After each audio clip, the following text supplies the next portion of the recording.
Hey guys, welcome back to the KodaCast. This is a podcast where we get to document our journey with Kodawari Collective.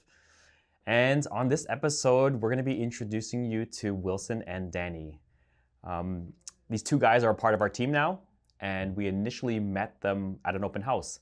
So through the conversation, we talk about all the things we did together and what led them to joining the team. And I really thought this was a cool way of showing you guys the cool things that can happen from an event like the open house and how it could possibly lead to being a part of our community. So I hope you guys enjoy. Okay, so we're just gonna jump right into it. All right, guys.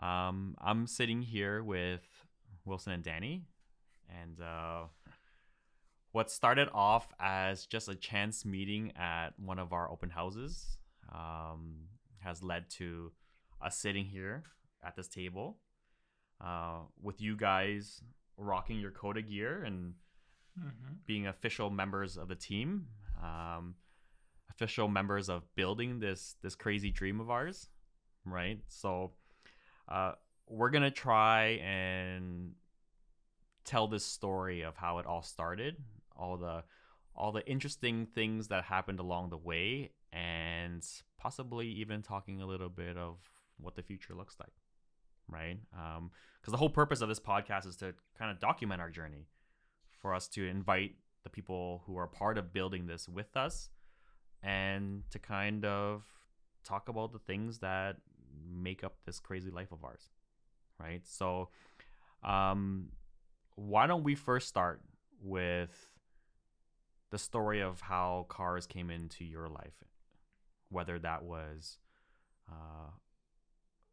something that happened as a kid, the people who were in your lives that influence your passion for cars, and then we'll link it to the first open house that you guys came to. So who wants to start first? So I was actually inspired by the two-stepping community. No. So it originated from basically my parents' passion for the automotive scene. He was all into motorbikes when he was in Vietnam. Your dad? My dad, yeah. But once he immigrated here, he saw a big car community, especially the JDM one back in the 1990s and the 2000s. And it struck pretty hard with him because he moved to London, Ontario in Canada, and everything to get anywhere from A to B, you would have to either take a bus or take a car, right? There's no motorcycles, especially during like the winter seasons. So he got his first car. He really enjoyed it. I think it was just like a Ford Escape, but it broke down a lot. So he transitioned to a Toyota Celica as his first car. And then going from the Celica to the Supra. And then I was born seeing all the past history of his cars, as well as watching Fast and Furious, really struck a big passion of mine from the childhood memories. I do actually have photos that I'll be sharing to you. Just like I have a lot of photos of just our car in the background, whether that was the Mark III Supra, to the Acura Legend, to the Prelude. So I've always been surrounded by cars, and I did take a break from cars during my high school university time, and kind of came back. Yeah. So it was based off your relationship that you had with your dad and the memories that you guys made together. Some influence from Fast and Furious, like a whole generation of us went through. And did he ever specifically say why he was leaning more towards the JDM cars? Because the cars that you listed towards the end were all like JDM cars, right? Yeah. So my dad, he was in the industry of tool and die and mold making. So the whole industry is all about quality. And JDM cars are known for their reliability as well as their quality in any category. So that's why he stuck with the whole JDM community. Yeah. That's cool. Yeah. Wilson, what was your first memory of being drawn to these vehicles with four wheels on them? Mine's a bit different. For me, my parents and my dad never cared about cars. Like, we had like vans and stuff, but like they were just a means to get around. Like, he was never into JDM cars or tuning cars or anything. But I remember at a young age wanting to memorize car brands and their logos and car models. So I would, like, when I would sit in our van just driving around, I'd always just stare out the window, just memorizing what does the Honda Accord logo look like, what does the taillight look like, and stuff like that. And so this is just economy cars. I would just like to memorize weird things and categorize it in my head. And then my friends were a big influence. Like, I had my childhood best friend, and still a good friend. We were always really into cars and just being boys in general. I think a lot of boys tend to like cars. So, like, yeah, growing up, talking about cars, Fast and Furious, that kind of influence. Then we got older, you know, the YouTube came around, and him and I watched like TJ Hunt when he was like much smaller. Like, he's been in the game for much longer now, but TJ Hunt was one of the like first YouTubers, and like he bought a lot of like merchandise. Like, we installed like a sun banner on his BMW together and stuff like that. He bought like the license plate covers. I never really bought it. He bought merch as well. So like TJ was a big one, and then just other YouTube content creators like, you know, Donut Media and stuff like that. But it was always really just like kind of enjoying or consuming content. And then things changed. Was it last year now? Last January when I got the Miata, right? And I was like, this is my step into the car world, because I never, up to that point, owned any vehicle, right? Right? I would just borrow my parents' car, which would just be like an SUV or a van or whatever it may be. So that was kind of my journey into it. And then now it's like, yeah, we're here, right? Do you remember what specifically stood out to you about TJ Hunt and the content that he put out that resonated with you guys? It was just like more relatable, because when they started, it was just him and Calvin in their garage, right, on their driveway, doing very simple mods. The content was just like very digestible. It was just him holding a camera and a tripod. There wasn't a team. There wasn't sending it to a shop to get it done. It was, they figured it out there. And that felt very relatable. Like, wow, you know, I have a driveway, right? You know, what if me and my friend, we did this in our driveway or something like that? So yeah, and that kind of idea. His first car was a BRZ.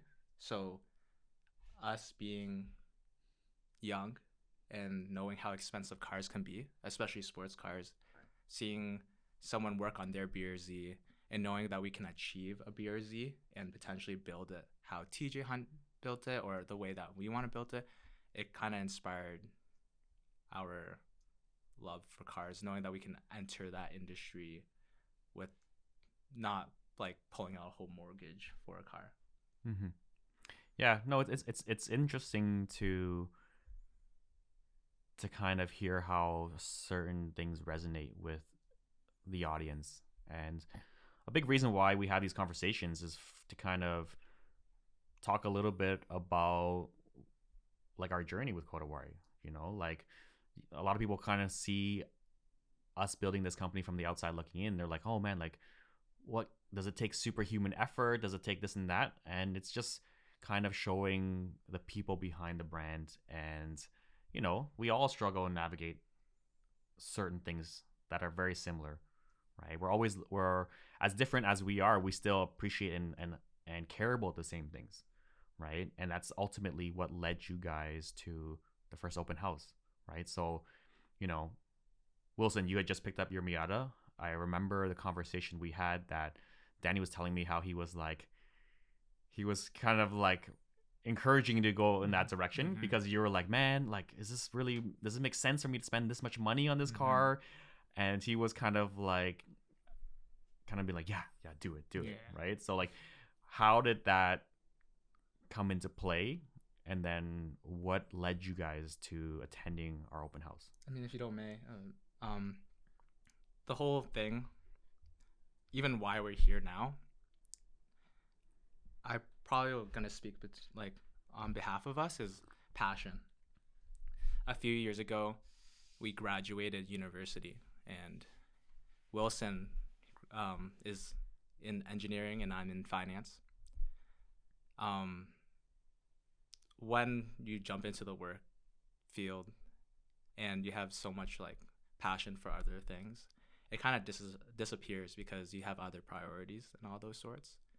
But late nights, there's this one day that Willson basically he asked me like, oh, like I kind of feel dull, like every single day seems like, a loop, 9 to 5, you go back home, you eat dinner, watch YouTube videos, and then the same thing. Because at this point, you guys are living together. Yeah, we are living together. Yeah.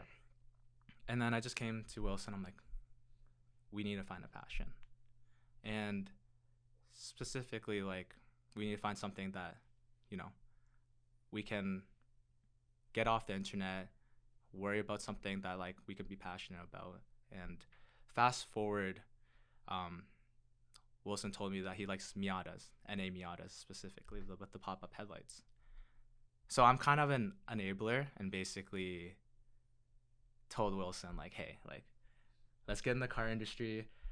The Miata is a pretty affordable car, and you can probably enjoy the car. And fast forward, you got it.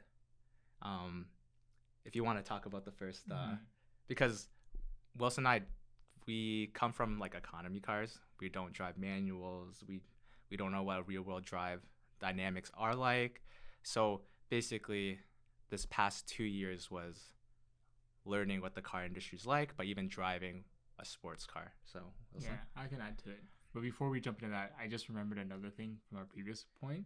Like, we talk about Fast and Furious and that movie franchise having an impact, but the cars, like Pixar cars, also had a big impact. At least on me, yeah. Yeah. Like, everybody remembers the, that carpet you have with the city and the roads. Mm-hmm. And I remember when the first movie came out, me and my cousin, we had the toys of those cars. So, like, if you remember that tuner one that was leading that tuner pack, I had that one, and then he had a couple other ones, and I remember playing with it at his house. So the cars, that also had a pretty big impact. But anyway, so going back to this point now is like, yeah, last year, okay, there's a YouTuber called CGP Gray, and he does a thing. It was a video about New Year's resolutions, and people set New Year's resolutions and they always fail. So his alternative is themes. You pick a theme for the year. And what that means is it doesn't mean you have to commit yourself to going to the gym 3 days a week. It just means your theme could be, I want to be fit. So whenever you're feeling like you got nothing to do, or when you are making a decision, you need to think about that theme. Is this decision in line with me being more fit or being more healthy? So for 2024, this was in late 2023 then, and we came up with it was like we feel like we're soulless, like working this job, like I don't really see a future here. So our theme that we both agreed on for 2024 was to find a passion. Year of finding a passion. So this is, now we go to January of 2024, and I guess, do you want to expand on how you ordered a BRZ at that time, and then I ordered an SI? Or you just yeah, because that was forgot. it. So yes. So Danny has a Honda Accord at this time, 2.0. Yeah, T. 2.0 T. It's very nice. It was a regular traffic car, but When did you sleeper. get that? When did you get that? In 22? Yeah. So I moved to Toronto. Basically, I needed a vehicle, because I need to move stuff from London to Toronto. But I do like Honda Accords because we kind of carried a lineage of 4 or 5 generations of Honda Accords. And I did enjoy the 10th gen, so that's why I picked it up. It's like the safest bet because it's performance, but has the room to carry stuff. So I needed to get that because I needed to drive around Toronto. So I got that. And then you can continue the story. Right. I kind of forget. But you always wanted, or you can expand on when you were a teller in London, you always wanted the BRZ, right? Because like you said, that Yeah. came out and you're like, I'm going to have this one day, right? So throughout your Honda Accord ownership, you were thinking like, I want a BRZ, right? Yeah, so that is true. So when I was in university, they dropped the second gen BRZ or GR86, the chassis, and I knew it was my goal once I graduate university that I want to pick it up. Fast forward, I did not pick it up for my first car, even though my dad actually told me like, son, go get yourself a BRZ. Enjoy the sports car while you're young. Which is pretty uncommon. Yeah. which kind of speaks a little bit to like who your dad was, because most of the time like immigrant Asian dads are like, yeah, no, you should focus on being more financially responsible and that For kind sure. of stuff, right? So, okay, BRZ, that came into the picture. Yeah, it was it was a goal of mine because I knew that BRZs are something that you can jump into without breaking the bank, and I wanted to do it my style. And I knew that the first generation of the BRZ GT86, everyone had their own type of style, whether it's like OEM plus or like you want to tune the hell out of it or whatever it is. But fast forward a little after university or graduating university and moving to Toronto, I thought that, you know, I kind of like my passion for cars kind of like dwindled. But yeah, you can continue the story now. Mm-hmm. So you have a Honda Accord. This is like January of 2024. And you placed an order you went to Toyota in just Mississauga, I think, on Dundas, Yeah. right? And you ordered a GR86. You spec'd it out. And at this time in the car industry, you had to wait. Yeah. You couldn't get something off the lot. So you had to put in an allocation. Mm-hmm. So you were like third on the list, I think. Yeah. And then, so you put that in order, and it's like, okay, you have to wait, right? And it's like, is that delayed gratification or that dopamine? We're like, we need something. And then, so now for my life at this point, I'm still working at my corporate job, my engineering job, and I have plans that eventually I'm going to move in with my girlfriend at her apartment, and I'm like, I'm going to need a vehicle. And like we're hearing that the wait times for cars are 6 months, a year, depending on the model. Mm-hmm. So Danny's egging me on because he's an enabler. So he's like, you should just order a car. Like just put an allocation. It would take a year to come in, and then that's perfect. When that comes in, that's when you can move in, right? Yeah. So at this point, I'm a sensible person. I never ever thought I was a Miata owner. The stereotype was Miata owners were hairdressers, right? Or girls. So I never thought I was a convertible person. I never thought I'd be a two-door like sports car person. I always thought it's going to be a sedan because I like things that are practical. I want to carry people, but I want to have it like a little bit sporty. So for me, the perfect car, at least I thought at the time, was the Civic Si. So I put in, so a week after, or like two, it wasn't long after you put in yours, we went to the Honda dealership and I put in $1,000 deposit on a Si. And the anticipation was like, because we were talking to the salesperson and they were saying like, yeah, like he's like, I've been here for a year and I've seen one Si come in. So like we were anticipating it taking a year and like, okay, this works. And it's like, okay, we just have to wait.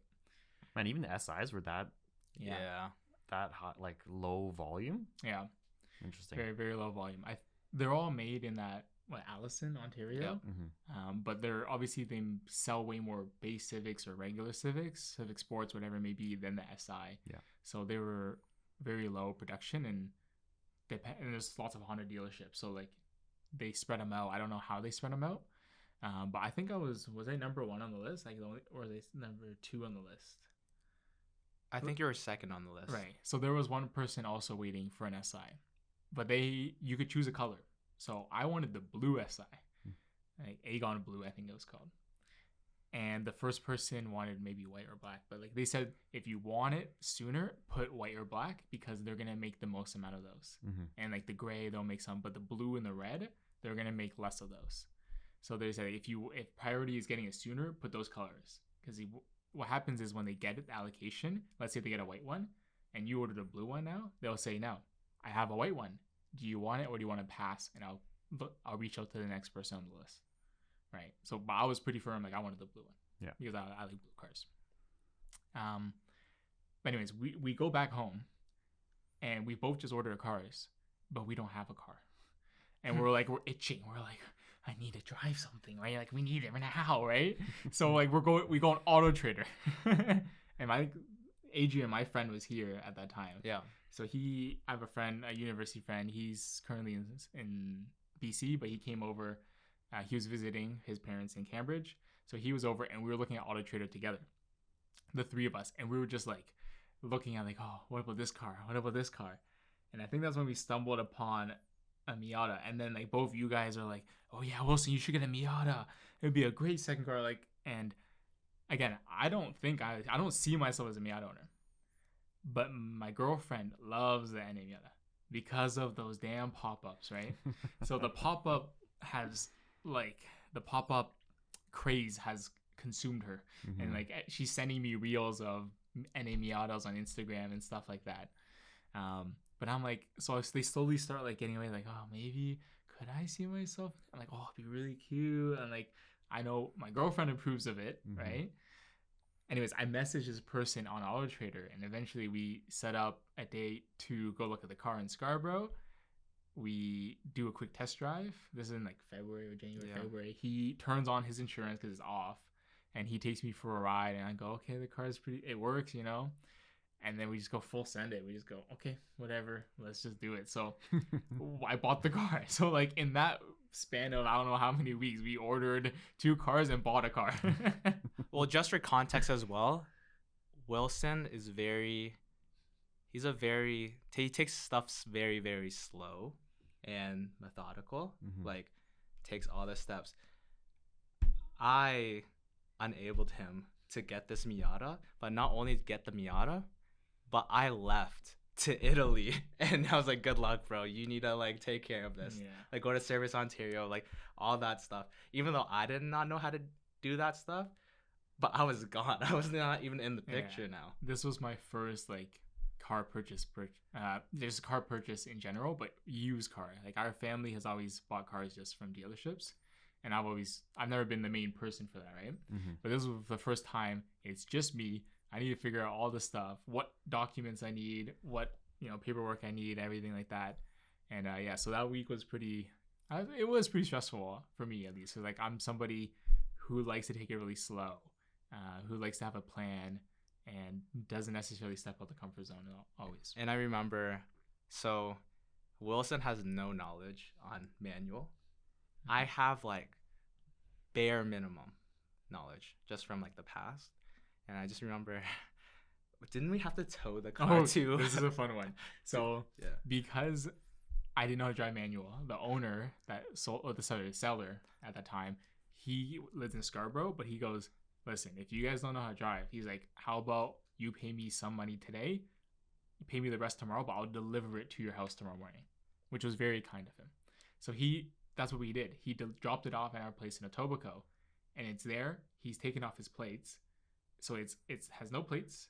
It's maybe uninsured at this time under my name, and it hasn't gone safetied. So I'm like, how do we get this to the mechanic?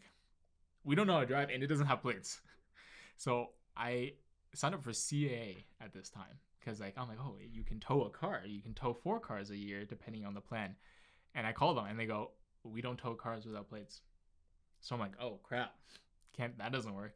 So I called a tow truck company to tow it from my house to the nearby mechanic just like 3 minutes away, which a lot of people will like looking back, it's like, how stupid are you? Like right?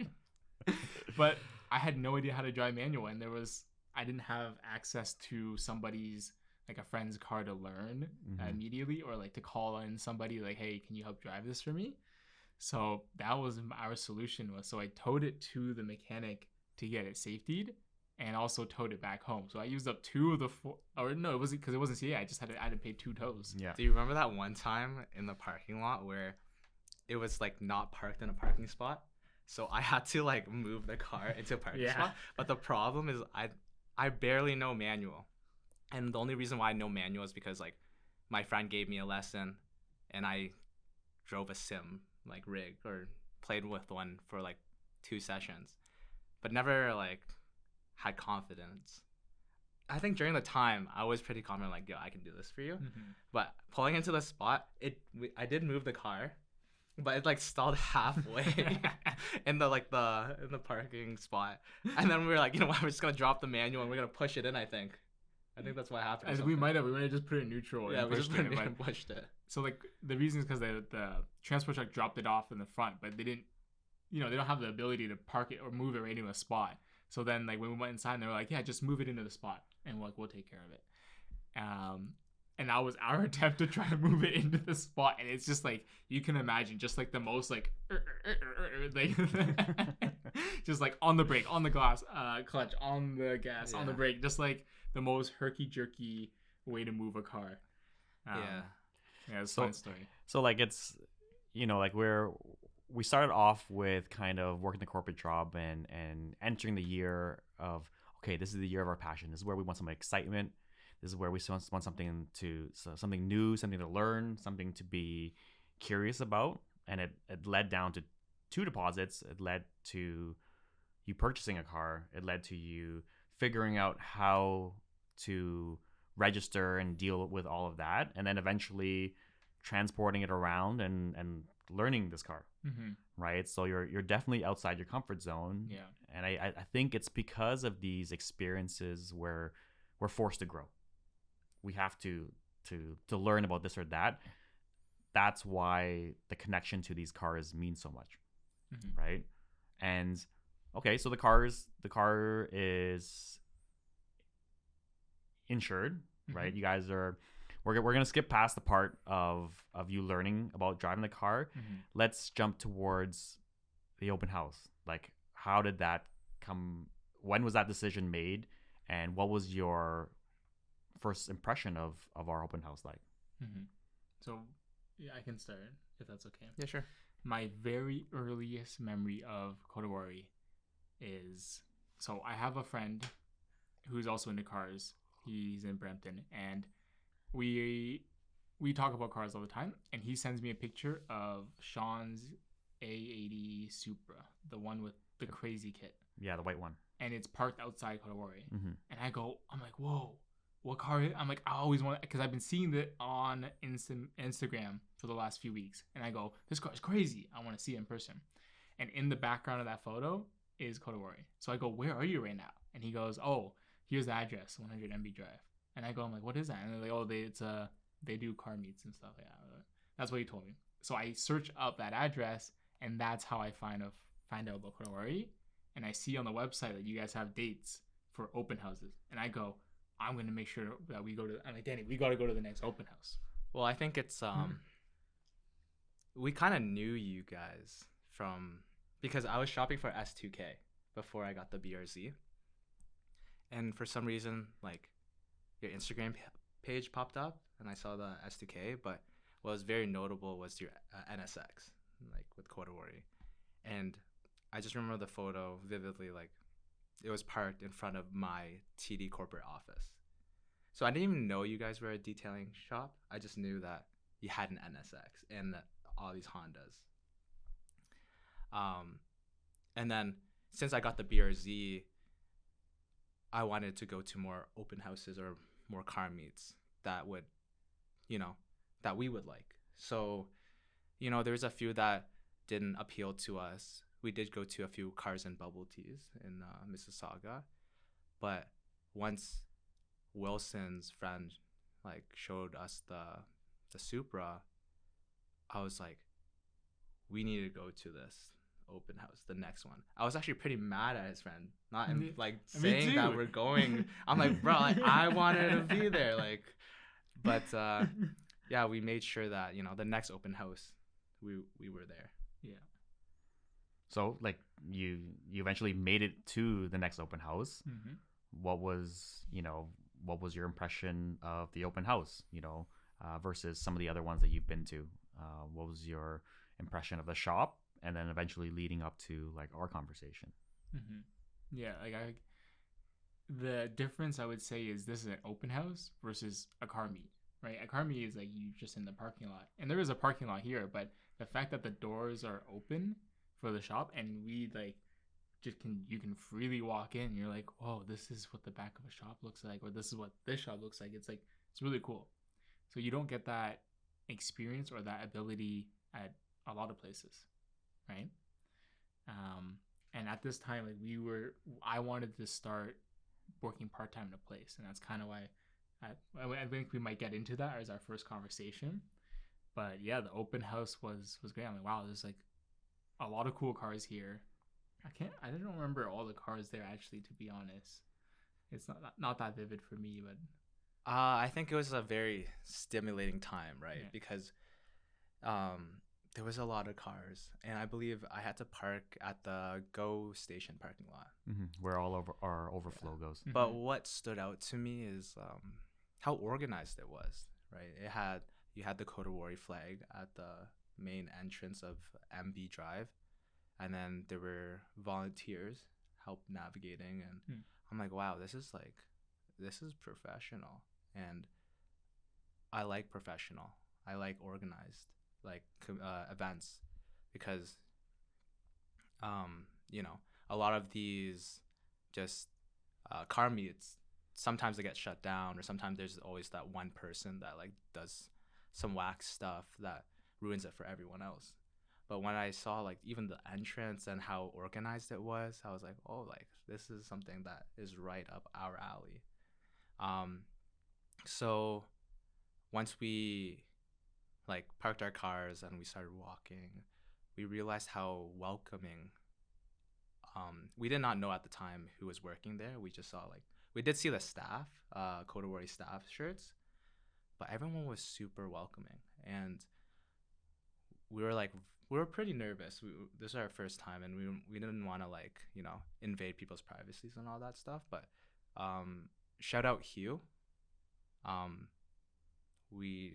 was actually the first Kodawari member that we talked to. And did he approach you, or did you approach him? We're like a little hesitant. Like we understood like there's an open house and people are going in and out of the shop, but like we like stepped into your office area and it was like, whoa, this is super super cool. And then we saw Hugh with the staff shirt, and I went up to him and like, hey, like, is the garage part like, are we able to see it? And then he's like, yeah, of course, like come in. And then we just saw like how organized, how professional the back of the house looks like. And once I saw like a gist of how organized, how cool your whole establishment was, I'm a type of person to give flowers where I can. So I'm like, I don't know who the owner is, but I just want to talk to him and just tell him how appreciative I am on how organized and how cool these open houses were. And then I just saw you talking to everyone. So, and then you might have had a Kodawari shirt, I'm not too sure, but I had an inkling feel like, regardless, I'm going to say hi to everyone because everyone was very, very welcoming. I felt like this environment, even though I was nervous at the start, it was such a welcoming community that I was able to just like say hi to anyone and we can strike up a conversation. So it led, we just saw you in front of the garage, and then I think I just asked you like, are you the owner of Kodawari? Yeah, I remember. I kind of vaguely remember it. I can't remember if we were in front of the garage. I think we were kind of in the right in front of the washroom area outside of my office. Oh, okay. But yeah, it's cool to kind of hear your impression of the open house, because like we put a lot of effort, and the open houses mean a lot to us. Okay, the parking situation is always something that we put a lot of effort in, because we enjoy going out to these car meets. That's a part of who we are. That's why we do it, Okay, it's not for the business benefit. It's because we enjoy just hanging out and talking cars. And the parking situation, sometimes it's confusing. You don't know where to park, and like that little detail of making sure people have a pleasant experience in terms of knowing where to park, not feeling overwhelmed. Because when you're going there for the first time, it can be a lot. It can be very stimulating. It can be really overwhelming in terms of all these cars, all these people, right? So yeah, that's why our team puts a lot of effort into the parking. So shout outs to our parking team, Benji, Chad, Chris, Hugh, Joa, everyone that's involved with that. Everyone is volunteering their time, whether it's after work or whatever the case may be, to help put on a smooth event. Okay, so that's what it is, right? It's making it smooth so that you guys can come to the event and enjoy the event, right? Now, in terms of having the doors open and having that vibe where everyone is open to saying hi, it's because we want to make sure that at the event you step outside your comfort zone and just say hi. Because I know the friends that I've made that eventually turn into family have come through the car scene, right? So sometimes for a lot of people who attend, a lot of the guys that are there often, it's a time for them to kind of pause and just have fun and to get excited about something, to not feel like they're constantly in the grind of the rat race or whatever the case may be, right? So these moments are very important, and that's why we host the events, right? So it's cool that those moments are happening all over the place with you guys, and look where it's led in terms of us having this conversation right here. But yeah, to really have our doors open, like I've explained this many times before, like Kodawari is an extension of my home. Like opening the doors like that is inviting you guys into my house, right? That's how we treat it. So whether it's organized, where it's clean, our team has put a lot of effort into maintaining that. Okay, so that gives you a little bit of a glimpse of who we are. Okay, and it's cool because when I go to a cool establishment and I see the care that has been put into these little details, I also want to meet the person. I also be like, this is amazing, because it's so easy to not do that. Mm-hmm. It takes a lot of intention to actually consistently head in that direction. So I remember, yeah, I'm usually pretty busy at the open houses, talking to a lot of people, giving out like rides in the NSX. Mm-hmm. But I specifically remember you guys kind of like coming in and kind of like observing and checking things out, walking from the front to the back. And then as I was having a conversation, I remember you guys kind of like waiting to have a conversation with me. And then that's when we started talking, right? I'm pretty sure it was Danny who started that conversation. And, you guys were very interested in learning more about what all this was about. Mm-hmm. And that's when I started kind of walking you guys through what Kodawari was about, right? I think we talked about, my passion and how it led into this and where Kodawari currently was at that point. And I remember you guys were just listening very intently. You guys were asking the right questions, and it showed me that you guys actually were very curious to learn more. Mm-hmm. And that's why I spent the time that we did. And we ended up talking for at least like 20 to 30 minutes. Yeah. Right? And then by the end of it, we were by the garage door, and I was like, yeah, man, like this is what we do. Right? Hopefully I'll see you guys again. And at that point, you guys were very appreciative of the conversation. And I can tell that something had like flicked on in your head in terms of, oh, this is cool. Mm-hmm. Right? Would you agree? Yeah, for sure. Thanks. And then it led us to the second open house where, well, actually after the first experience, I remember it's like, wow, this is super, super cool. And I'm very grateful that, I don't know, I was super just happy just to meet cool people, the industry. Even though I was very new and fresh, Everyone was very welcoming. There was no stupid questions or like people judged me even though I was never in the car scene and all that stuff. So when I found, or after the first open house, I was like, wow, I can't believe cars have grew up with me, but I've neglected it for such a long time.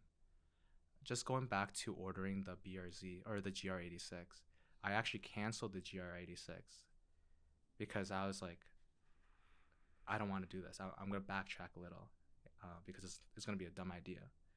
And instead of putting that money into the GR86, I actually decided to travel the world instead. So it's like one or the other for a midlife crisis, basically. Quarter life crisis, whatever it is. But throughout even traveling around the world, I was taking photo of cars, seeing all these Miatas, even in Europe, how they're styling and all that stuff. So it's like coming like from childhood to now, I've always loved cars, or cars always like were something super interesting to me, but I've always neglected it until I think the first open house where I realized I'm gonna embrace this. And then it led us to the second open house where I remember this part vividly, I believe, and correct me if I'm wrong, but we're just like, you know, shooting the shit, just hanging out, seeing all these cool cars, but we were like very close to the picnic table. And then you recognized us. And you actually came up to us and was like, oh, how's it going? Like, welcome back. It's great to see you coming back to the second open house and all that stuff. I don't remember purely what the conversation was about. I just knew that I still remember this to this day. It's like, come by on a Saturday and see how the shops ran. And then, you know, one thing led to another. Yeah, I have so many of these types of conversations in terms of all the people that we meet along the way, and they're all very memorable in their own way, right? So I definitely remembered your face in terms of when we saw you guys at the next events, and yeah, that's usually what the common thread, the common theme of is when you meet me and you are around Kodawari Collective, is that we're very welcoming, and our goal is to invite you into this world if that is something that you're interested in, right? Because we remember what it was like to be on the other side of that, and what it meant to us when we were able to be a part of it, right? And the fun and the joy that it brought us. So now, like, we really believe that it's our job as ambassadors of this passion that we love so much, which is cars, to invite people in.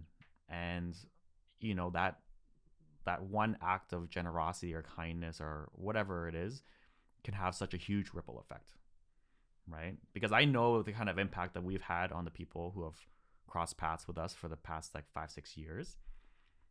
And I think about my first interaction with cars and community and that kind of stuff. If I was really kind of treated in a negative way that left me in a very distasteful like outlook on all this, like, imagine the direction that my life could have gone. I could have been a shell of myself, and I could have not have introduced people into the hobby that we love so much, right? So like, that's why we treat these events, and that's why we treat these interactions, and that's why most of the time, right, if you're at a Kodawari event, if you're, you know, you meet anyone from our team, don't be afraid to say hi. Don't be afraid to ask questions. Don't be afraid to lean in and learn more, because you never know what it leads to, right? So we're gonna take a little break before we jump into the next section, which is you guys continuing on with this theme of passion, right? Because it led to open houses. It led to, you know, you guys coming, hanging out like a day at the shop on a Saturday, whatever. And then it led to track days, right? So we'll be right back. Okay, so we're back. We left off with you guys entering this world of Kodawari Collective and this theme of the year of passion. You know, you guys came out to a couple open houses, got a taste of, you know, what is it about this lifestyle that we enjoy so much. And then I even gave you a couple invitations to, you know, hang around the shop on a Saturday when it's a little bit more chill, right? And I don't extend that invitation out to everyone. I'm pretty selective of who I do it with because, you know, like our goal is to always hopefully inspire you guys to start thinking about what a life of passion could look like, what a life about meaning and community. And when someone is actually very serious about this, and I could tell that you guys were, just from the conversation we had and you guys continuing to show up, and, you know, it felt right. Okay, so we're going to jump just straight into the track days because that's kind of heading towards the end of the season. And we're like, okay, we've never hosted a track day before. And at this point, you guys had even volunteered. You guys were like, hey, now if you guys need help setting up at the open house, we'll come and set up, right? So like you guys are already showing a lot of initiative and showing a lot of interest in just wanting to be a part of this more. Mm-hmm. So then rolls. Spring rolls? Yeah, you remember the spring roll? Oh, for the first track days, right? Oh.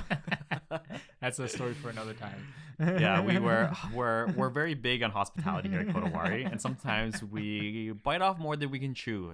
We have an inside joke where it's called the mayo incident. Usually, sometimes I'll get like super excited about like, oh, how do we elevate this experience? And I think one time I sent one of my buddies to like go buy like $100 worth of condiments so we can spice up some hot dogs. Oh my God. So that's where the mayo incident originated. So it's just a fun inside joke. But yeah, we started hosting the track days, and you guys signed up for both. You guys brought out your cars for both, right? So why don't you touch on your experience at those two events? Okay, yeah, I can go first. I've never played racing games. I never played Gran Turismo, never played Forza. I was never a racing video gamer. And I'd never been to a track day. So this was the very first one. And I was taking the Miata, of course. And the first session, or the very first day, I wanted to take it very slow. Obviously, you guys organized it very well with like the beginner, intermediate, advanced classes, and then having those instructors.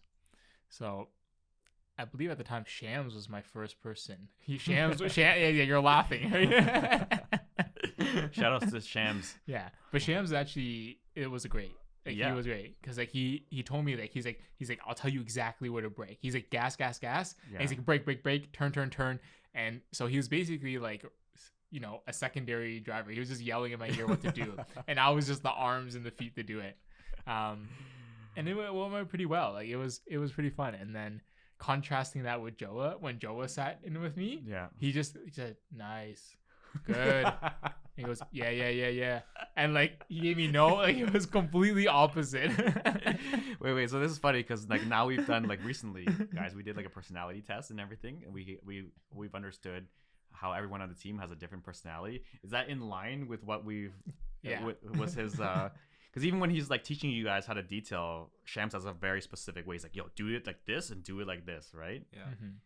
Yeah, for sure. Because like he's a commander, so he was like definitely like he was commanding the boat there, or the ship, or the car that I was driving. And then Joe on the other hand is just like, nice. And he's like laid back, holding like the one armrest, and he's just like, yeah, you're doing good, Willson. You're doing good. And that was all the feedback I got. And I'm like, am I doing good? I have no idea. Wait, so which one did you appreciate more? Which style of instructing? Because I'm a complete noob. Yeah. Shams. Because like, I was like, I don't know where to brake. I don't know where to turn. Where's the apex? Mm-hmm. Stuff like that. So Shams was actually was good, giving me that direction and that advice. And he wasn't like rude about it. He wasn't like condescending about it, right? Mm-hmm. He was just like, yeah, I got you, right? Mm-hmm. So I didn't feel like I didn't have ego or anything. Mm-hmm. Right? I'm not going in like I'm gonna set the fastest lap. I need to be the fastest guy out there. I'm in a Miata, right? I was like the slowest guy out there. I think it was What was our relationship like? We've known each other for like a month then, probably. So maybe, Joa was nice to us in that sense. Because I remember driving with Joa. He was my first instructor. This is my first time on the track as well, and I don't really play racing games. But I could just see his head like this the whole time. Nice, dude. You're doing good. And I'm off the track. He's like, yo, you're doing great, man. I never had shams. Probably next year, but maybe Joe would just be nice to us. Yeah, it's funny that that you guys leaned into that theme of this year is going to be a year of our passion, and signed up for the track days, and we wanted to make sure that everyone just felt supported, comfortable, and those nerves at the beginning can be a lot, right? So the fact that you guys were able to have that experience, and it was good. It was good. It was a lot of fun getting the feedback from all the guys on track in terms of who they were instructing. I specifically remember Joa coming out and he's like, "Yo, Danny's wild." Yeah, something like that. I could be wrong. I'll have to confirm with Joa, but that's what he said. Is like, as soon as you guys got comfortable, you guys were able to be yourselves, and you're like having fun and just being more playful with the cars. Yeah. Right. It's cool that Shams didn't realize how much he enjoyed that instructing. He had a lot of fun too. Right? Like, part of us doing these new events is that our teammates get to try different roles to kind of see, learn more about themselves. And Sham was like, "Yo, I love instructing," and he was a great instructor throughout both track days, right? So, it was a lot of fun in that regard, and it's cool to see that you guys had a great time. Where did it go from there? Where did it finally, after the track day, did you guys kind of want more? Or what did that get you to start thinking about in terms of your future, right? I don't think the track day was the turning point. It was more so 2024 was the year of passion, right? And that whole year we were basically saying, like, what can I do as a career instead of engineering, because engineering doesn't excite me. And we knew it was something car related, and I'd always been interested in car detailing. So the plan for all 24, and it leaked into 2025, was that I was going to get a part-time job at a detailing place and ease into that career, or end up opening our own shop or something. So the track day wasn't necessarily the push, but it was, the open houses, seeing all this stuff, and then getting invited to come on the Saturday, and us wanting to, like, wow, I want to, if I'm going to work anywhere part-time, I want to do it at Kodawari, right? Because of that, the experiences that you guys offer, the connection that we already have, and just generally how the business is run, and how, well organized, and the kind of customer the shop supports, right? So that was more the main thing I would say, was that we were like, I wanted to do something else, and I wanted it to be Kodawari. So when did it get to a point where that was like seriously on the chopping block in terms of the way you went about it, right? Because it wasn't like, because I'm seeing a very similar theme here, is that you're a very you like to move very thoughtfully through decisions, right? But it seems like everything that's around cars, you're like, fuck that, throw that shit out the window. I'm gonna just fucking go for it, right? Because I think eventually we were starting to talk about that possibility of you guys being a part of it in some sense. And what did that look like?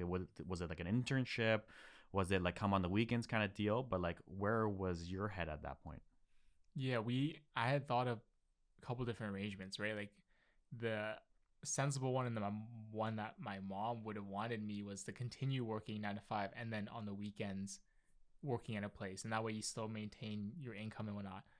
But obviously I've kind of done I've done not that, and I've just full sent it. I've quit my job and I'm here now, right? And I figured like that's a much faster. Yes, it's risky, but if I want to achieve that dream of doing it, I needed to go full all in, right? And working 9 to 5, and then just one day on the weekend or maybe 2 days on the weekend, like, well, what about my other commitments, right? I have a girlfriend. We still need to spend time together. How is that going to work? And will a shop even want to take on a person just 1 or 2 days a week, right? Mm-hmm. You're training somebody for how long? Like, it's not a lot of reps and not a lot of hours. So, Yeah. And then for clarification, like, we started doing mobile, right? Mhm. We started building our own inventory of chemicals as well as buying polishing equipment, and we started working on our cars first, and then it transitioned to work on family friends cars and all that stuff. So I was telling Wilson, right, like, I think I want to do something with cars, and with my skill sets and you wanting to detail, we can cook up something, because you need both sides. You need the business side as well as the technical side of things. But I did really have interest. I did like cleaning my BRZ. So I'm like, I can do this. Because at the start, it was mainly, Wilson, if you like detailing, go into detailing. Whether that's mobile or doing something part-time, whatever the case is, like, feel it out. See how that's going to be like. But as for the track days, it gave me a sense of all these different types of paths or different genres within the industry. It kind of like helped me figure out if I like it or not, or if I'm interested in it.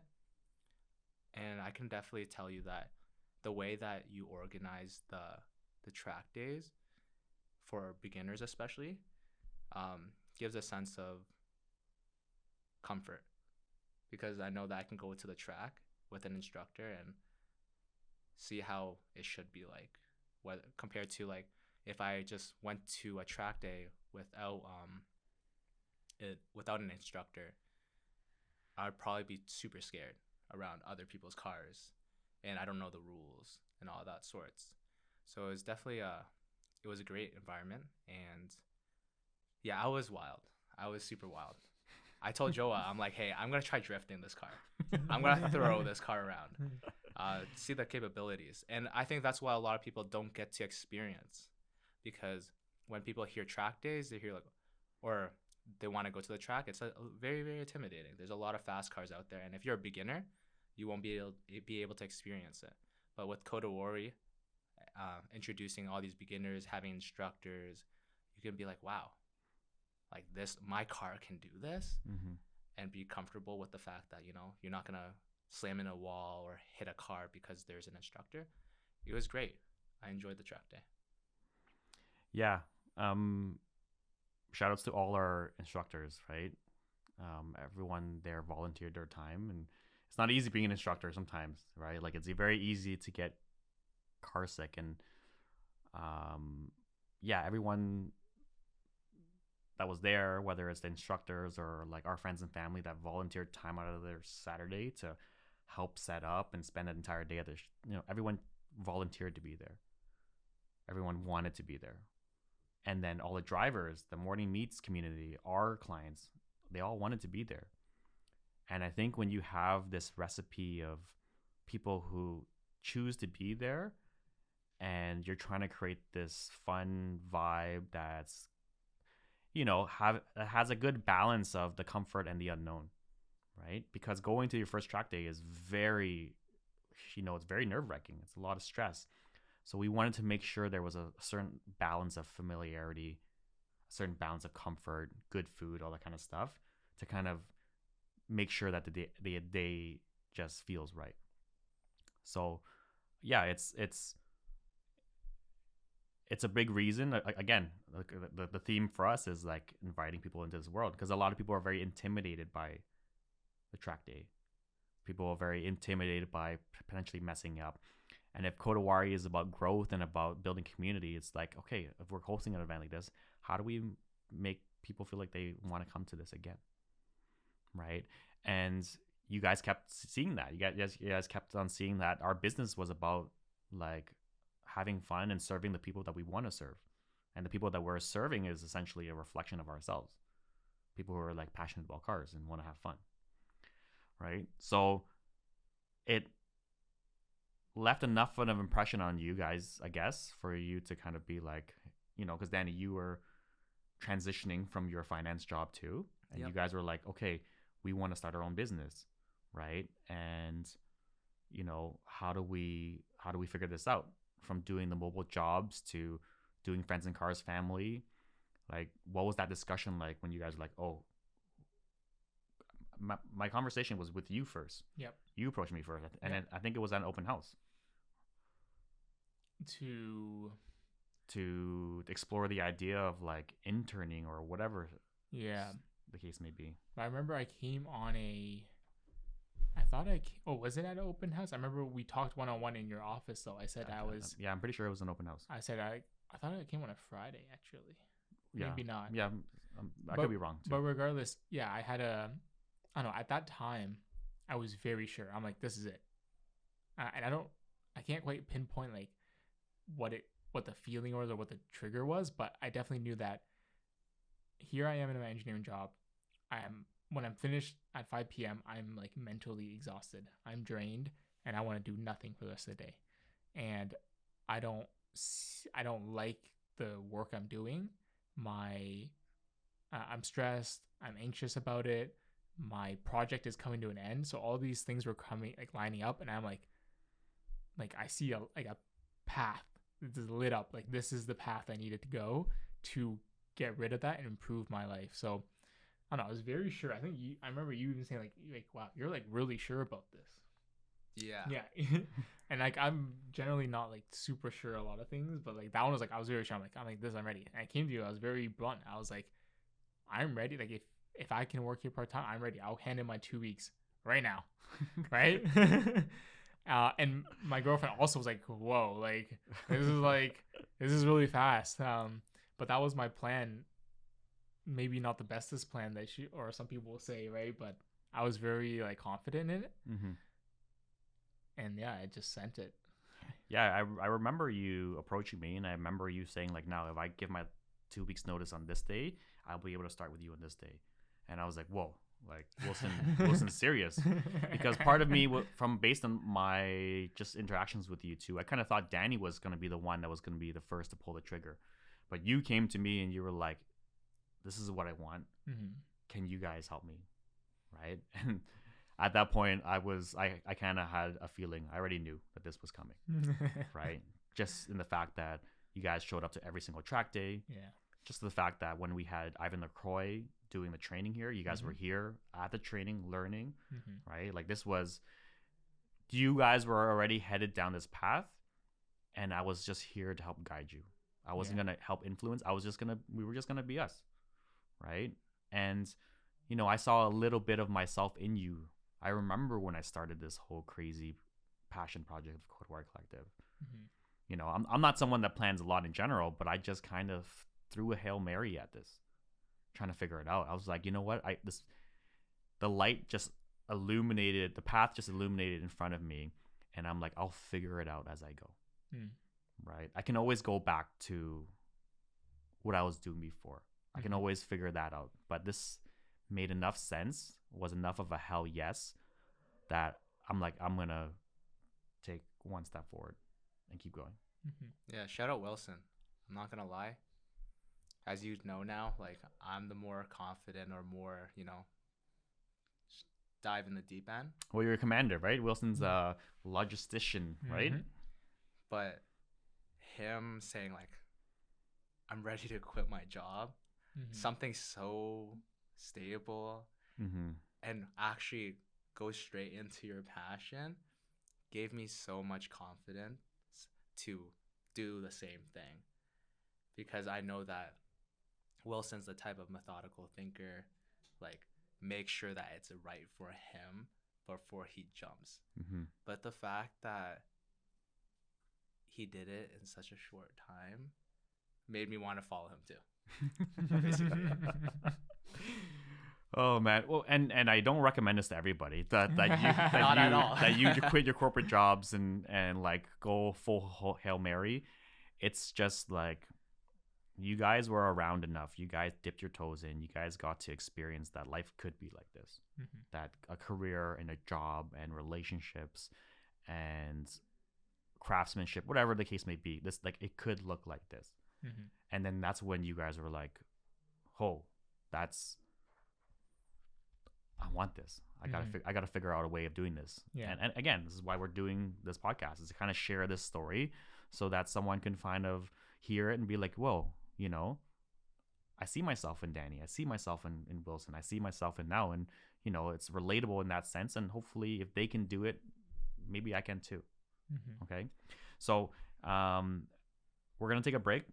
When we get back, we'll kind of talk about what happened after you guys left your corporate jobs and, you know, started being at Kodawari full time. Okay, we're back. We left off at you guys making that decision to leave your corporate jobs and really pursue this journey of like, okay, let's follow our passion. Let's head towards creating our own business, you know, and having heard that and seeing that from you guys, we're like, okay, let's try to be the people we wish we had when we were trying to figure this out. Meaning, okay, we have a lot on our plate, but we are going to invite you guys into our world and teach you as much as we possibly can so that you guys can be successful in this journey, right? Because we want more people to find this part of themselves, to create this beauty within their lives that has a ripple effect on everyone that they interact with, right? Because I know what effect it's had on my life. Okay, so, you know, Willson, you started first, and you know your focus is being in the back of the shop, learning the craft of detailing. What was that? You know, what was that like for you? The first week, it feels like it was a long time ago. Yeah, I'll be honest. And I didn't quite document all my thoughts, but definitely remember like there's a lot here. And for me, I'm somebody who likes to be very organized, and like just looking at like, for example, that corner of the shop where all the toolboxes are, it's like I have no idea what any of these drawers are, right? And there's probably a good 20 towels, and it's like what are they used for? So the first week was just kind of like getting my bearings. Where does stuff go? How do I use stuff? You know, how does the procedure, how do things operate back there essentially? And Shams was my teacher, and he's gonna want me to say that he's a really good teacher on this podcast, but I'm not going to say that. I'm just gonna say Shams was my teacher. And yeah, it was just like every day was learning a lot of stuff. I remember, I think the Taycan, like I was helping you sand that bumper. I think that was like the first week. But I remember being very tired, coming from obviously a job where you sat most of the time, where now here you're on your feet and you're scrubbing or you're cleaning or you're doing effort. I remember my lower back every day of that first week, and I came back and I would tell you down like, Danny, I'm like, my back is sore. The condition's built up now, so like I don't have that feeling anymore, but I definitely remember like the first week, like, wow, I'm physically exhausted. But to be honest, I enjoy that physical exertion more than using the mental exertion, right? Like, you know, physical, I'm physically tired, but you can do things to stretch or relax, while coming back from a corporate job, you're mentally drained. It's like you can't even think straight, and there are ways to mitigate it, but it's like you don't even think about it at that time, right? Yeah, it's just getting your body acclimated to that, and then you know, I ask this all the time to a lot of people who come in and are a part of this. I'm like, what seems like work to you? Sorry, what seems like work to other people, but to you, like, it's enjoyable. Some part of the process is enjoyable. And for yourself, Willson, like if you're moving your body and you're stressing your body, and it's not just all the mental load, maybe that's the better balance of you, right? And that's what leaves more room at the end of the day to still not feel completely drained and to find a better balance of that. Yeah. Right. After a week or so, that's when Danny, when you, I think you just got back from your trip. Something like that. Yeah, you got back from a family trip, and then you're like, okay, I'm down to try this out. Do you remember what your early weeks were like, kind of at Kodawari? Because I remember asking you guys, I'm like, is this what you had expected it to be?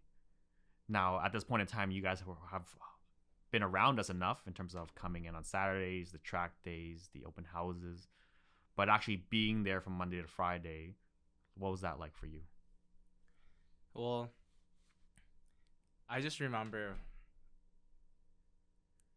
Willson coming back like every single day when I wasn't there yet, and asking him, why are you not working out at nights? And didn't realize how physically tolling like the first few weeks of detailing can be on yourself, because we're not used to it and all that stuff. So hopping into Monday to Friday, I had the same thing. I was like, wow, my back, my legs, everything was killing and all those sorts. I think one thing that stood out to me was everyone is super cool and very welcoming. No, is very judge-free zone. And I come from a toxic corporate environment where they judge you for this type of stuff, or like your experiences, your resumes, and all that sorts. So coming into a community where you can just be yourself and just learn accelerated the process of knowing that I want to be here. This is the type of community, this kind of type of industry is what I want to do. So that's the thing that really stood out.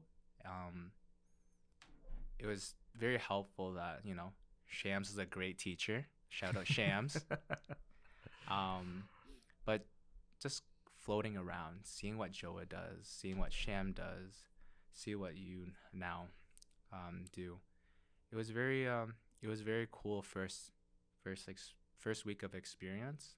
But yes, I just remember how tired I was at the end of the days. But not only was it wasn't just tiring, but how satisfied, how fulfilled I feel every single day. And just like before, I used to check the time. I'm like, okay, it's 2:00 at my corporate job. But here it's like, oh my God, I can't believe it's 3:00 already. Oh my God, I can't believe it's 5:00. Oh my God, the day's already done. Like, I enjoy this. I love it. So that was what my first week or two was like. Yep. And then we fast forward almost 2-3 months later, right? I think the significant amount of time that you guys spent back of house in terms of detailing is just the detailing is the foundation of everything we do. Like, regardless of whether you're front of house or helping with events or this and that, right? Like, you have to have some understanding of the work that happens back there for us to better work as a team and for us to better understand and work with each other, right? So that's why you guys spend that first chunk of time back there. Willson, I knew that this was the area that you were most interested in terms of working with your hands and going through a process of restoring things and being able to apply yourself in that way. And then I knew that, Danny, this was key to your growth as well.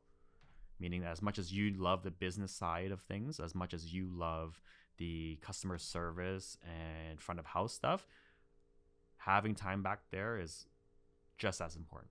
Just like how my journey with Kodawari, whenever I need to throw down in the back, I throw down. Whenever I need to lay some film, I lay some film. And every single time I do it, I'm reminded of what it's like to be in Joe's shoes or Shams' shoes. And it helps me support them better. Helps with me to communicate with them better, right? And it doesn't mean that we're perfect, but it means that we find that balance of understanding where the other person is coming from. Because you're working with these people for a good chunk of your day, right? And finding that connection is important. And we put a lot of energy into that at Kodawari, right? I look at it as, guys, I'm spending more time with you than I am with my family sometimes. We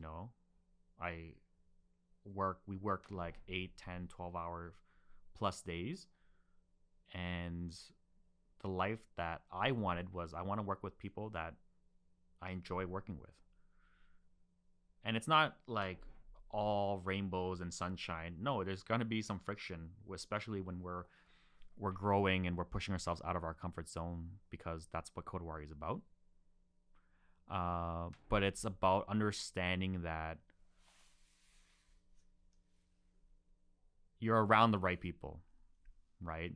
And the fact that we all care about certain values, it makes navigating this more with the flow and not so against the current, right? So yeah, it was seeing how fast you guys were able to acclimate and really build that chemistry with a team. That's when I knew, like, yeah, like this is cool, this is good, this is heading in the right direction. Okay. And then throughout this entire time, I was having conversations with both of you guys. Me, Adrian, we're sitting down. We're like, hey, like, where's your head at? Where's your head at? What do you guys need? Right? Because a core philosophy and principle with Kodawari is omotenashi, and that means that we invite guests into our space with the purest intention of helping our guests, right? And you guys were our guests, and we wanted to be like, okay, what do you guys need? What do you guys want to learn? If you guys are going to start a business, like, here's what the business means, right? And I think you guys quickly got an idea of, like, holy shit, there's a lot that goes behind the scenes. Like to PPF a car isn't just clean it and put film on. There's a lot of prep. There's a lot of skills. There's a lot of steps that lead up to a finished product. From, how we invite clients back to do the first wash together. We build that relationship. We invite them out to events. We work on their cars. We build their cars, and all of the stuff in between, right? And it was all to give you guys context as to, like, what you liked. Because if you were going to start your own business, you can be like, oh, I like how Now does this. I like how Kodawari does this. And we're going to just build our version of that. Okay, so that was the whole point of you guys being here for, like, the 3 months. And then it led to a trip that we do every year. SEMA. Right? SEMA. This is our 3rd year that we've been to SEMA. And I remember when we went for the first time, I was like, okay, we want to come back every single year because we enjoy being a part of this community, and we want to continue building SEMA for the next generation, right? Because we understand what it represents. So, we had talked about this at the beginning of your internship, and you guys are like, yeah, we're down to go. We're down to do training, that kind of stuff. And the way things played out for us as a business, we were very close to not going, right? But we look across the room and you guys are like, we want to do this. Like, this is going down. Like, this has to be part of us learning more about what we want our lives to be like in terms of building the business. And we sat down with you guys and we're like, hey, you guys want to go? And you guys were like, yes. And like, okay, why don't we do this together? You guys help us, and let's make this a team trip. And you guys were like, let's do it.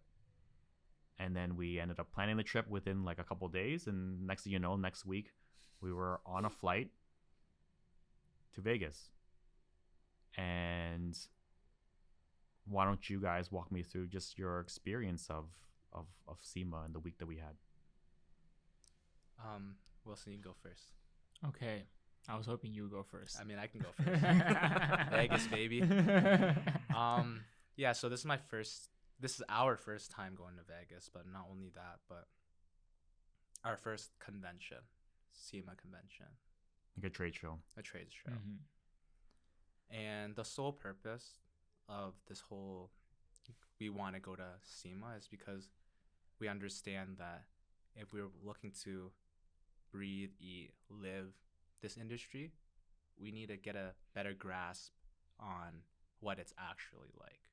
And the best place is SEMA. We already knew in our hearts that we wanted to go with you guys, with the Kodawari team. There was no questions about it. So when we did sit down and say like, well, can we go? I'll go. It's like, hell yeah. That's a hell yeah. There was never any hesitation on that. The first experience in SEMA was the bright lights, very, very overwhelming, very stimulating. Seeing a bunch of cars, seeing all these types of, brands and all that. So it was a lot to take in, especially for the first day. But what gave me confidence is that I was with you guys. The experience that you have, pathing the way of, this is the stuff that you should look at, or, giving us even that room to be like, you should definitely explore the place and figure out what you guys like or whatnot. But also it's like, here's some guidance as well, right? Yeah, there's a lot of goodies, a lot of free stuff. There's so much, but TLDR from my side at least is that I figured out that I love cars. It did not bore me one single bit about this car industry, from floor tiles to seeing these very quirky builds to just networking with all these cool people. Yeah, Wilson?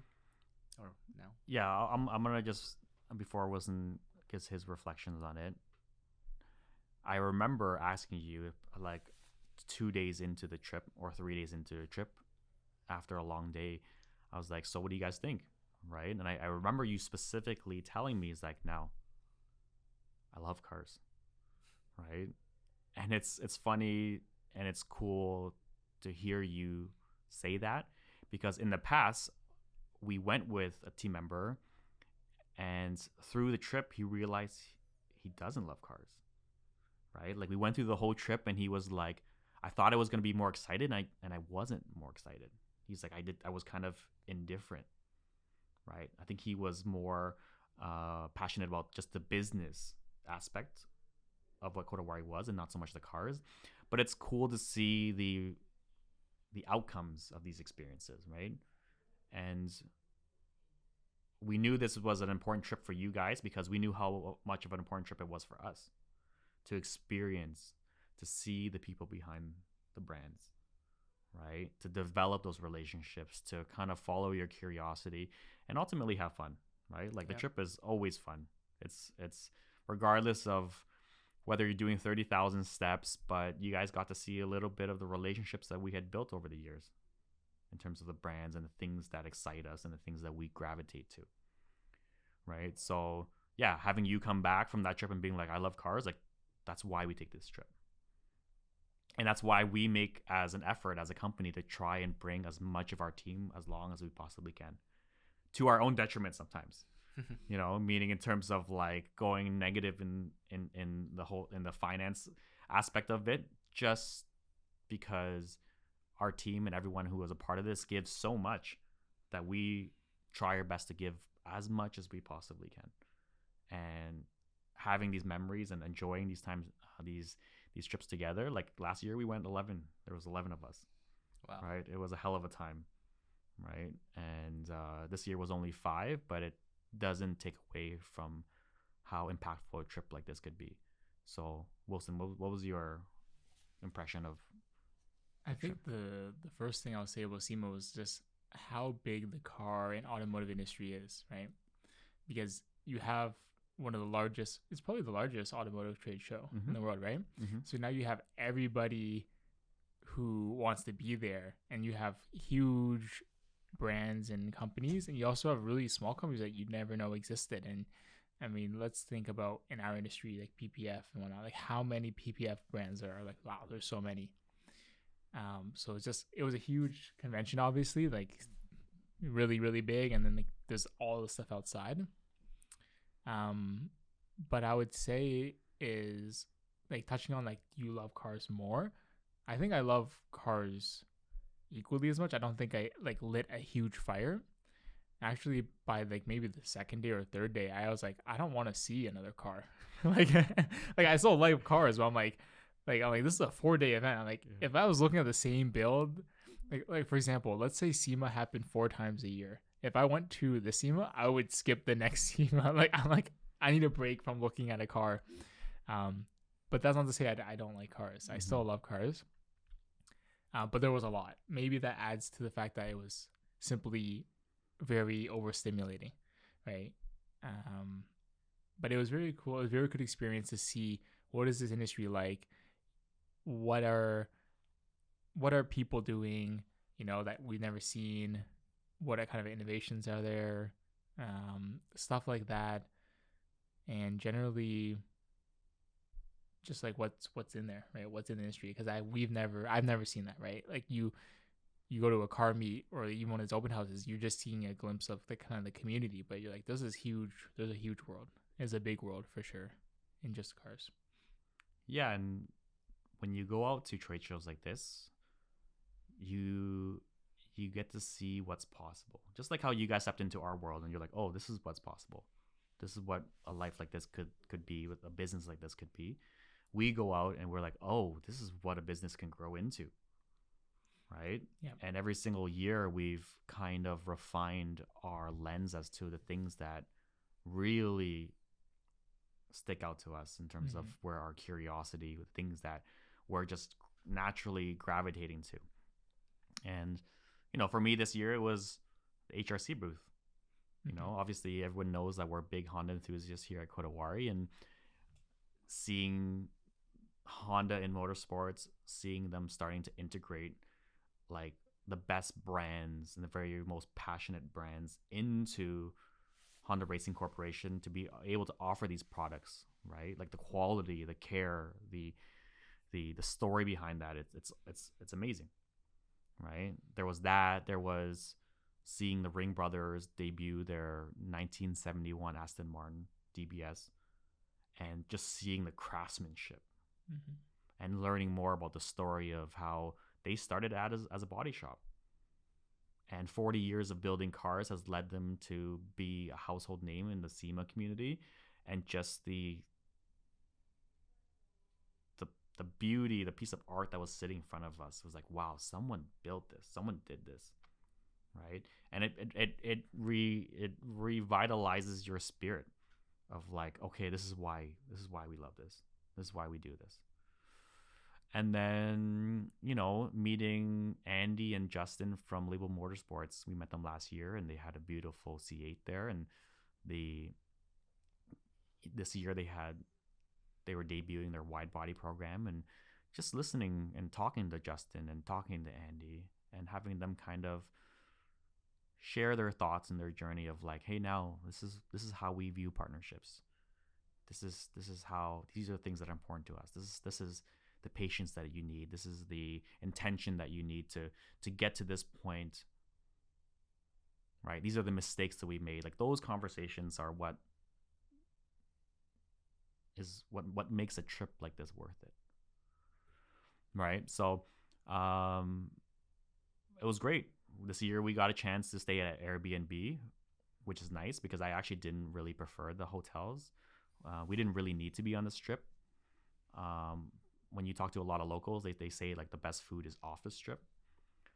But we were able to kind of show you guys our favorite spots, right? In terms of the El Gordo tacos or Raising Cane's chicken strips. Shout outs to Willson, our good friend Willson, who recommended us to that.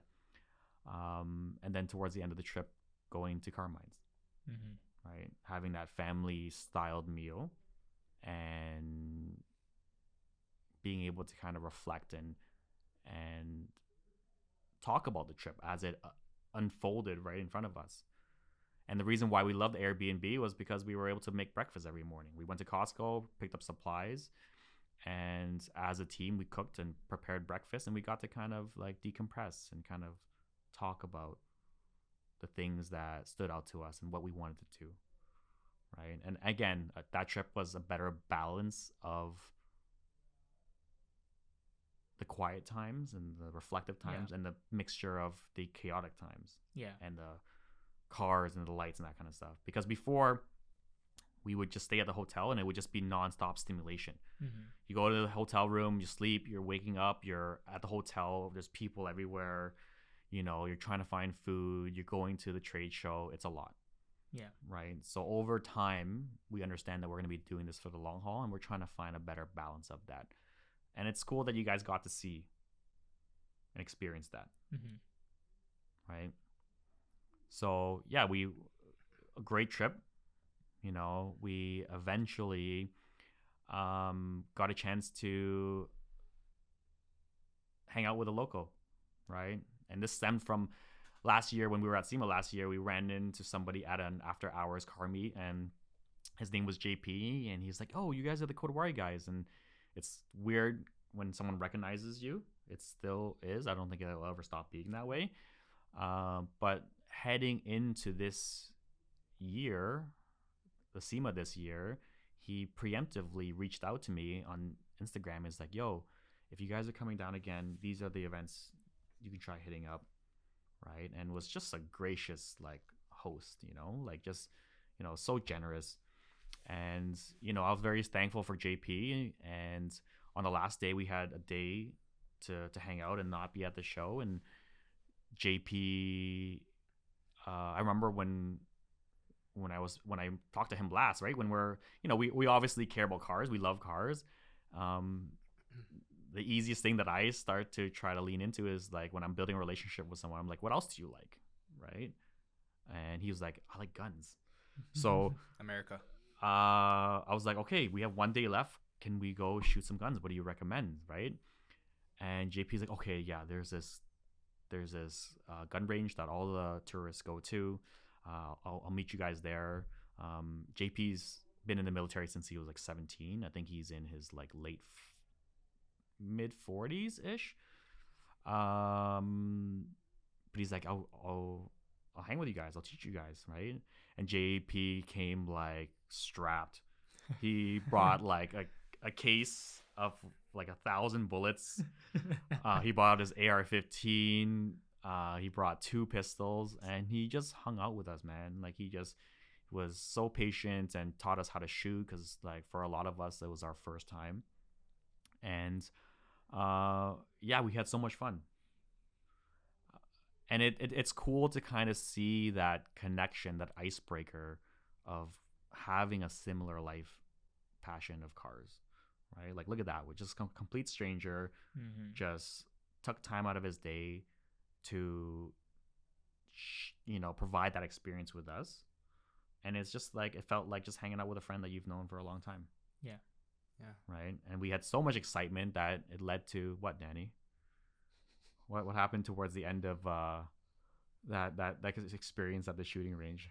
Yeah, you know, shout out JP, by the way. But you know, I was so excited with the guns and being an American that I kind of took someone's passport by mistake. Yeah, when we went into the gun range, they asked us for ID, and the first thing that the lady said was like, "You can leave your passport or driver's license." And I specifically kind of had like my instincts were like, yeah, passport's probably not a good idea, but then I put it down anyways, right? And then yeah, towards the end of the session, right, somehow you ended up with my passport and yours. And then so that was the end of the SEMA trip. So now and Joa, they were getting ready to leave that day, right? That night. That night. We had stack training a few days after that. So Wilson and I decided we were gonna go to Arizona, enjoy the hot sun and like tourist destinations like the Grand Canyon. So it was 4 hours away, and it was getting dark after the gun range. So we made our way to Arizona, and I get a call from Joa. And Joa was basically do you have Now's passport? Yeah, we were like hanging out at like a restaurant on the strip, just having some drinks, just killing some time, and it was great. It was a great way to cap off the trip. We had a really good conversation in terms of what we wanted to do when we got back from SEMA, and then we were driving to the airport, and then you just have one of those moments where like my heart sank, and I'm like, oh fuck, I don't remember grabbing my passport. And I was fumbling through my bag, and then Adrian was driving. He already knew what the fuck was up, right? He's like, Joe, I'll call the guys right now, right? And then that's when you guys were like, no, I don't think so. And then you guys were like, we'll look, we'll double check, right? And then I'm calling the gun range. They were closed. I called JP. JP's like, I know the owners. Let me try and see, because if you left it there, like, let's try to get this for you. Right, and he was like on the ball. He was like, didn't even hesitate. He was like helping us right away. And then I get the phone call from you guys, and then Willson, with his sense of humor, he's like, now, good news or bad news? And I already fucking knew what the bad news was. This guy had the sense of timing to be like, good news or bad news now? I'm like, gee, Willson, I wonder what the bad news can be. Give me the good news first. And he's like, good news is we have your passport, and bad news is we're fucking 4 hours away. Yeah. And I'm like, oh yeah, thanks. Our flight is in 2 hours. So yeah, man, you guys were like, what do you need? Like, do you guys want to drive here? Well, and is there an airport here? Is there an airport in Phoenix? We're like, how do we make this work? And then eventually we were like, after surveying our options, we're like, okay, you know what? Joa can go fly home first. Adrian and I are just going to stay in Vegas, and then you guys were going to bring the passport back, because that's what made the most sense. Yeah. Right. And yeah, it was pretty hilarious to kind of end off the trip like that. And it led to a few things, actually. I remember going to the rental car company and dealing with the attendees there, and we were flying with Avis, and I don't think I'll ever, sorry, not flying, we were renting a car from Avis. I don't think I'll ever rent from Avis ever again.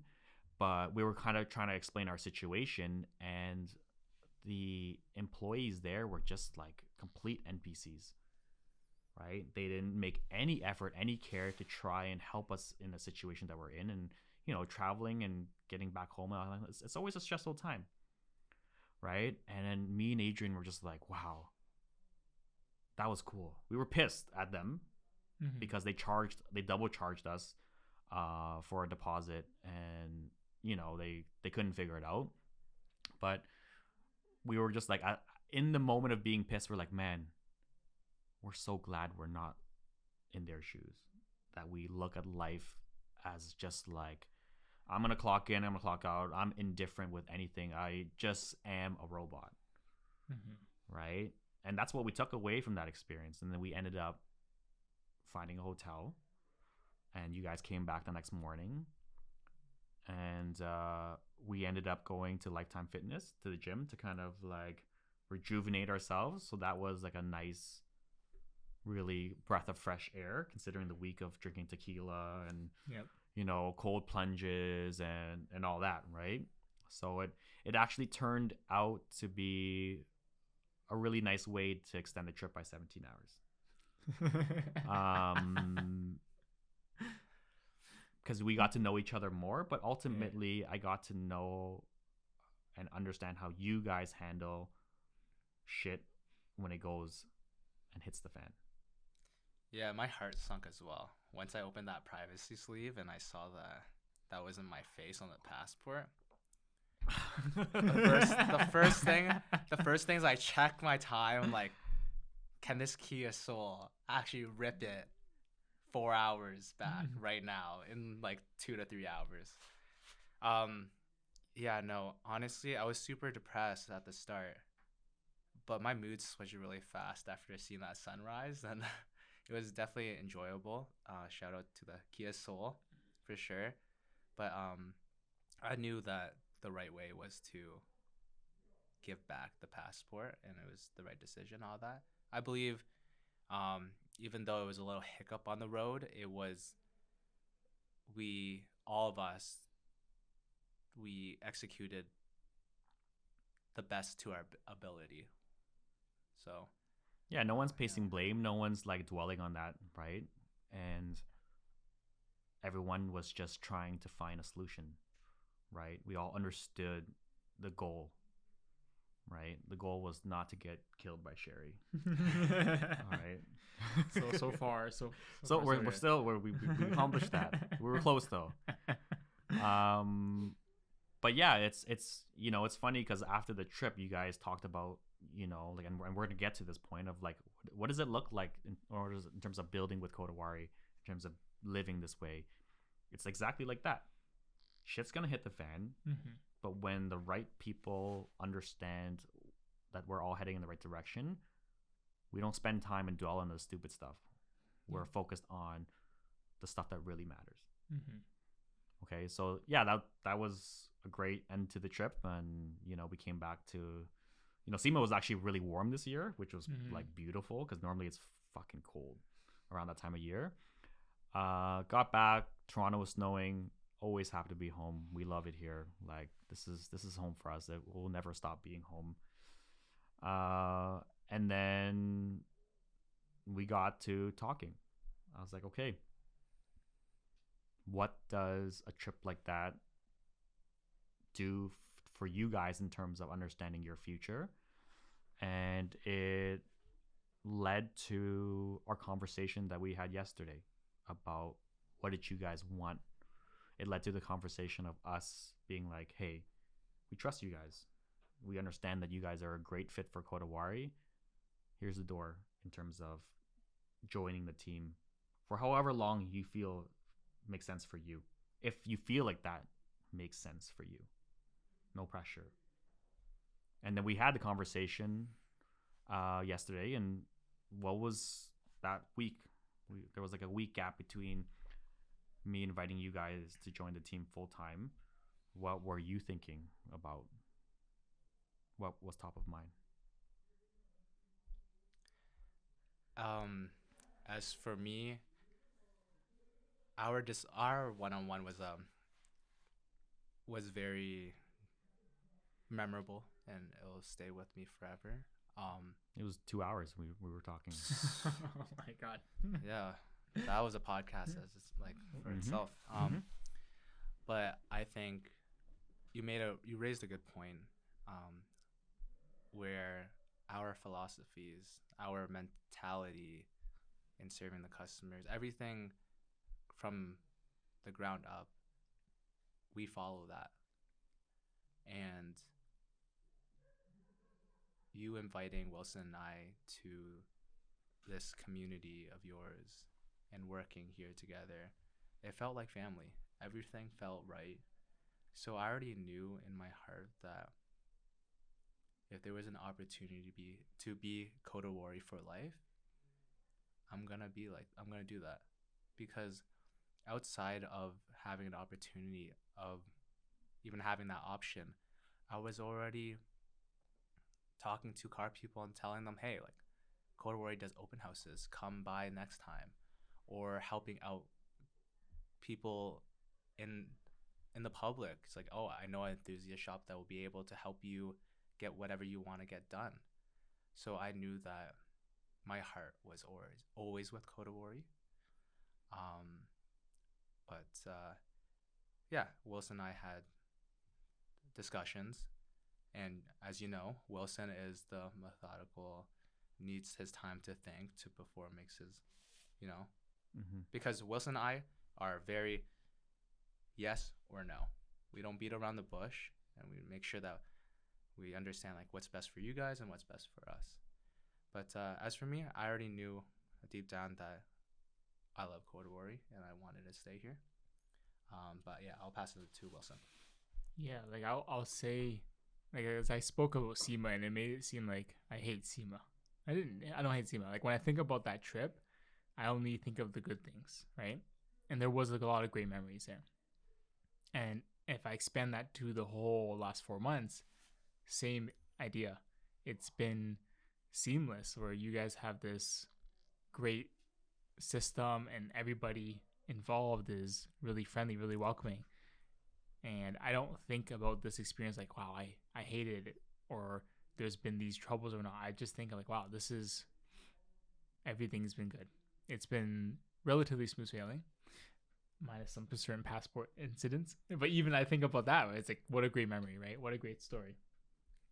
Thinking back, of course, right? In that moment, we were like, oh my God, we were screwed. But yeah, like Yeah, I remember the fact that you're like, Danny, you fucked up. Yeah. Kodawari is like, we're booted from Kodawari as soon as we land. Like, there's gonna be a discussion. And I was like, yeah, I mean, I understand. But yeah. Where was I even going with that? But yeah, like we just knew like you guys have been incredibly welcoming, and we see this life, we see what you guys are building, and we've gotten a glimpse of what it's like to be a part of that, and we see like, yeah, we want to continue to be a part of that, right? And we see ourselves having a role at Kodawari that can help, build this company and build this brand and achieve the goals that we all want to achieve together. Yeah, because I remember you guys had a very ambitious timeline of opening up your business in spring. Yeah. And part of me just reflected on like my journey and like the resources that I had, the people that had supported me, and I'm like, oh, these guys they're really pushing for it, right? And at a point in time in this industry where like it's not easy right now. Mm-hmm. Like you got to fight for every single service that comes into the shop.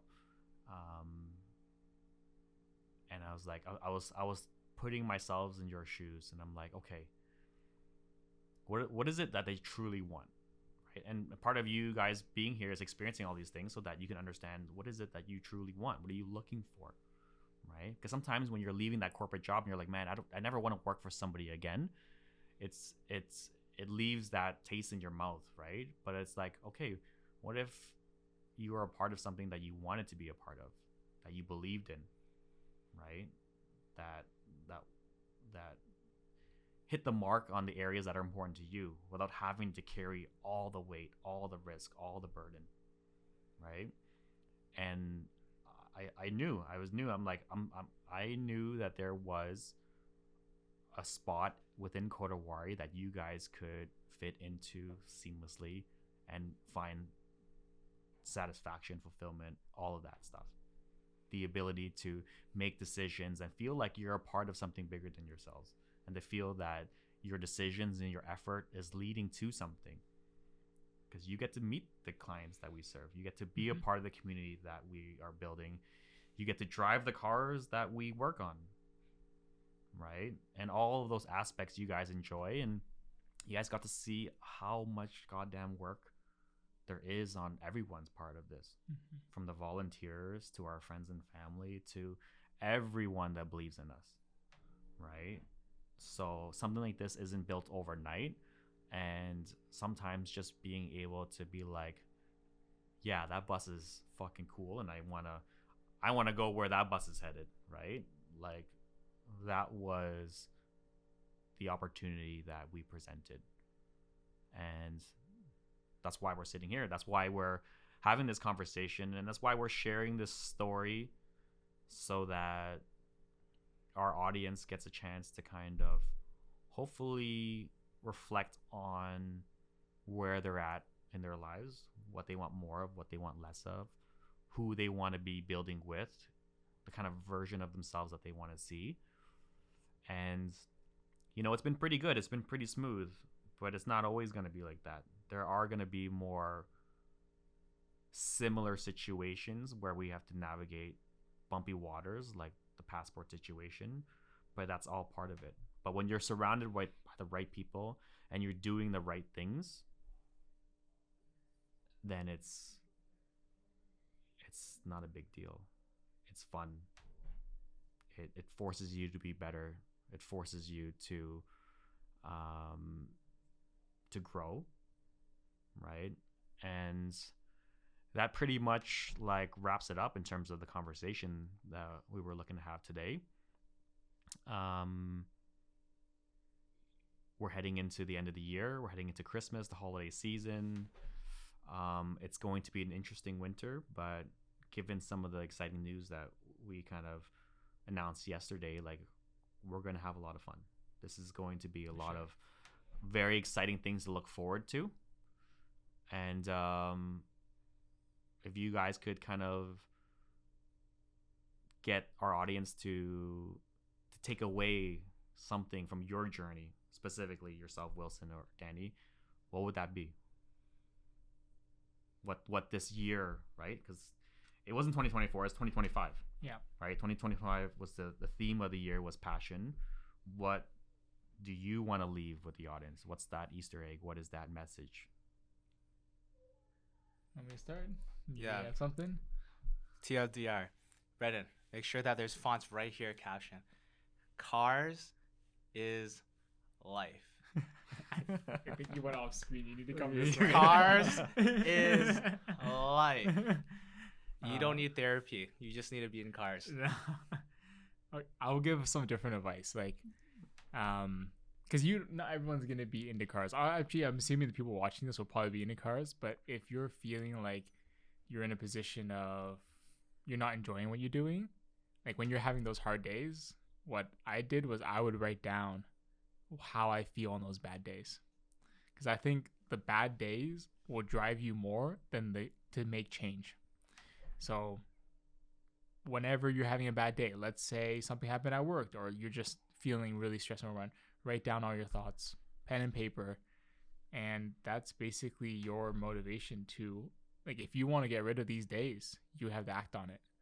And then so that first step is writing down, identifying the problem and thinking about, okay, what do I like? What do I want to create instead?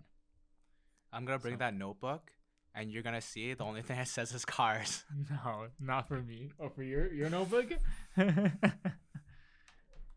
Yeah, it's everyone processes things differently, and they lean into like discomfort and fear and hope and joy differently. But I think the very common theme that's consistent throughout everyone is that if you're not happy with the way things are, then change your environment. Change your environment. Be around people that energize you. Do things that energize you, right? And continue heading in that direction to the point where you will learn more about yourself and you find yourself in the right place. And when you find the right place, you will feel it. Yeah. And it will not be like, maybe a 6 or a 7 reaction. No, it's going to be like, hell yes. Mm-hmm. Yeah. So that pretty much wraps it up. Guys, thank you for being a part of this journey. Thank you for volunteering and being a good sport about being on your first podcast. Maybe this becomes a mini series where we kind of update our audience in terms of how things play out, like 3, 6, 9 months down the line. Mm-hmm. Maybe this shit will all blow up and you guys won't be part of the team. And like depends how many passports. If you take another one passport, that might be the final straw, right? Yeah. But yeah, let's see where this goes. There's a lot of very exciting things for 2026. Mm-hmm. And what's the theme going to be for 2026 for Kodawari? Growth. I think growth is going to be a big one. I think this is the best team that we've ever put together. We're the Avengers. I don't know if we're the Avengers yet. Okay, like we're that's Golden State Warriors, man. It seems like, I don't know, from the outside looking in, it looks like we have our shit together, but Yeah. like we really don't. We're fucking like, like when we called home and said that Danny took our passports, like that's not something an Avengers would do, right? No, they make mistakes too. They're human. No, But, next year is gonna be Golden State Warriors year. Oh, we don't fuck around with the Ghost State Warriors around here. Right? This is the Toronto This Raptors. is the Toronto Raptors Kawhi Leonard season. There's a friggin' that's a good one. That's a good Yeah, one. yeah, Yeah, yeah, it might be yeah. that. It might be that. Yeah. But yeah, it's gonna be a lot of cool stuff. The NSX is gonna go international in terms of being and representing Kodawari outside of the Ontario borders. So yeah, it's gonna be a year of growth. It's gonna be a year of more fun, and I don't know. I think I'm gonna have to sit down and really think about what the theme is. But once I figure it out, I'll let you guys know. Yeah. Kodawari is gonna be bigger than ever. Make sure you like, comment, subscribe, and hit that ring button. Danny's been waiting his whole life to say those things, right? But yeah, that's it, guys. Thank you very much, and we'll see you guys in the next one. Bye. Peace.